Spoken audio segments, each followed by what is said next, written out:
Baada ya kuona kifo kimemkataa mwanaume yule.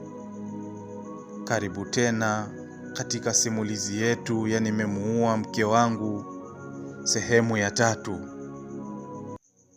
Kesi mahakamani. Ukumbi wa mahakama ulikuwa na baridi isiyoonekana.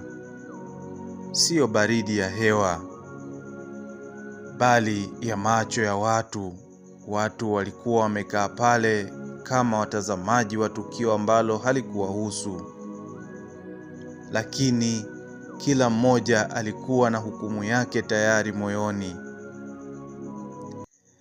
Alipoletwa ndani, hakukuwa na pingu mikononi, lakini alionekana kama mtu aliyefungwa muda mrefu. Alitembea taratibu, kichwa kikiwa juu, lakini macho yakiwa mbali. Hakutafuta uso wa mtu, hakutafuta huruma. Alikuwa amechoka na tafsiri za watu. Upande mmoja walikuwa ndugu wa mke wake. Macho yalikuwa mekundu, si kwa machozi tu, bali kwa hasira. Kwao ukweli ulikuwa rahisi. Mwanamke mzuri, mpole, aliuawa na mume wake. Hakukuwa na nafasi ya maswali marefu. Upande mwingine walikuwa watu wanaomfahamu mwanaume nje ya ndoa.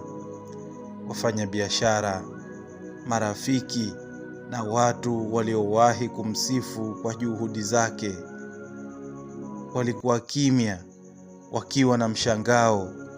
Walikuwa wanamuona mtu mwingine kabisa kuliko yule waliyekaa naye mezani mara nyingi.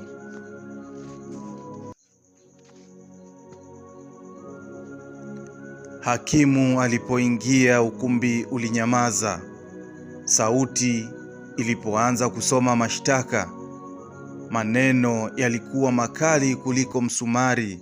Mauaji ya kukusudia.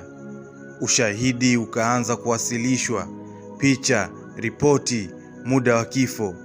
Hakuna aliyepinga kwamba mwanamke alikuwa ameuawa. Swali lilikuwa kwa nini?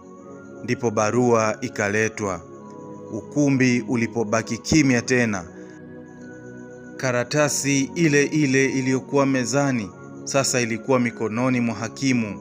Kila neno liliposomwa, baadhi ya watu waliinua nyuso zao, wengine wakazishusha. Kulikuwa na sentensi ambazo zilimfanya mtu ajisikie vibaya kusikiliza, kana kwamba anachungulia maumivu yasiyomhusu. Nilizungumza mpaka nikachoka. Hakuna aliyehitaji kujua kiundani. Nilipoteza dili, mikataba, muda na imani. Kwa mara ya kwanza, mambo ambayo yalikuwa yakifichwa ndani ya nyumba sasa yalikuwa hadharani.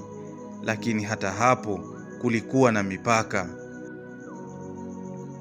Mambo mengi hayakuweza kuthibitishwa kwa karatasi. Vipigo vya maneno havikuwa na picha. Unyanyasaji wa kimya haukuwa na alama za daktari.